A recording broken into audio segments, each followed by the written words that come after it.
नहीं, हमारी आस्था का मजाक हमने ही बनवाया है। आप सभी को प्रणाम निवेदित करती हूँ, हृदय से स्वागत करती हूँ और आइए आप भी मेरे साथ यात्रा पर चलिए। तो मैं यहाँ पर तिरुवन्नामलाई में हूँ, आप सबको विदित ही है।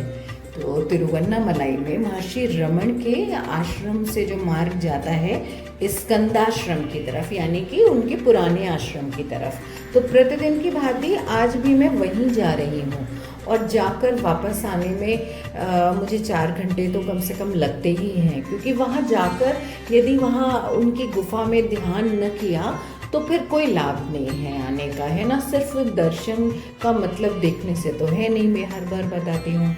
तो इसलिए मैं यहाँ पर और ये ना मेरा आखिरी दिन होने वाला है यहाँ पर। शायद हो सकता है मैं 1-2 दिन और बढ़ा पाऊँ यात्रा को, तो मैं बढ़ाऊँ, मुझे मालूम नहीं है। बहरहाल ऐसे आध्यात्मिक स्थलों, तीर्थ स्थलों की यात्रा के दौरान मुझे जो अनुभूतियाँ प्राप्त होती हैं उन्हें ही मैं आप लोगों के साथ साझा करना आवश्यक समझती हूँ।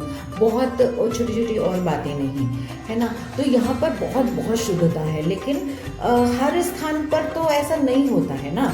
तो ये जो नकलीपन आ गया है, ये जो साधु सन्यासियों के नाम पे जो गेरुए वस्त्र पहनते हैं, अब सन्यास आंतरिक होता है और सन्यास लेने के बाद बहुत सी बातों का ध्यान रखना पड़ता है।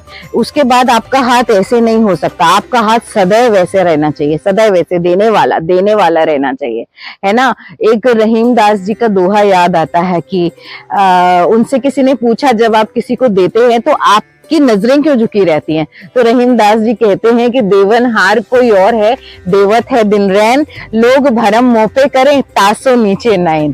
तो देखिए कितना सुंदर सात्विक भाव है ना। लेकिन अब बहुत आडंबर हो गया है, बहुत इक्का दुक्का जो संत वास्तविक हैं वो भी गायब होते चले जा रहे हैं। कारण ये कि हमें पहचानने की क्षमता नहीं रह गई है। हम कहते हैं कि हमारी आस्थाओं का मजाक बनाया जाता है तथाकथित गुरुओं द्वारा। नहीं, हमारी आस्था का मजाक हमने ही बनवाया है।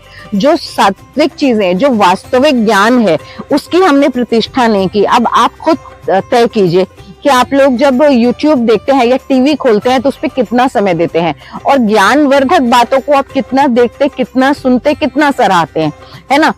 तो हमारी आस्था का जो मजाक बनाया गया है उसका कारण हम स्वयं हम है ना।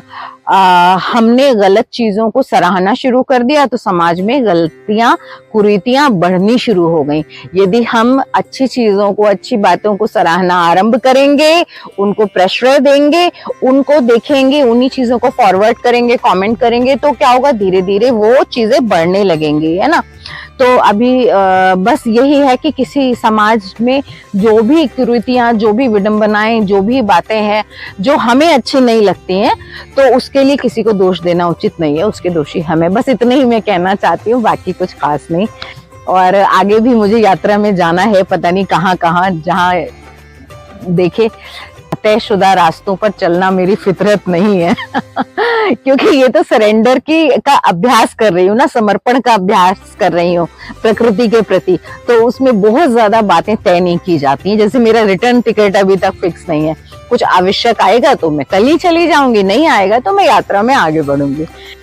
तो अंत में आप लोगों से बस इतना ही कहना है कि आप लोग भी अपने जीवन से थोड़ा समय निकालकर अपने आसपास ही सही, लेकिन जाइए, वहाँ की सभ्यता, संस्कृति को समझिए, है ना। इससे बहुत लाभ होता है। लेकिन सिर्फ देखने के लिए मत जाइए, सिर्फ पर्यटन की दृष्टि से मत जाइए, सिर्फ धार्मिक दृष्टि से मत जाइए। कुछ अंतर की यात्रा को बल देने के लिए जाइए, है ना। किसी परिवर्तन के लिए जाइए, आत्मोन्नयन के लिए जाइए, आध्यात्मिक उन्नति के लिए जाइए, जीवन में शांति को प्राप्त करने के लिए जाइए। लेकिन जाइए ज़रूर, अपने स्थान से बाहर निकलिए। जो भी बड़े अच्छे संत हुए हैं हमारे, उनके आश्रमों के दर्शन तो अवश्य कीजिए, क्योंकि उससे तो अब लाभ ही लाभ है, कितना गिनाया जाए कम है। तो अब आप लोगों से लेती हूँ आज्ञा, मिलती हूँ अगले ब्लॉग में।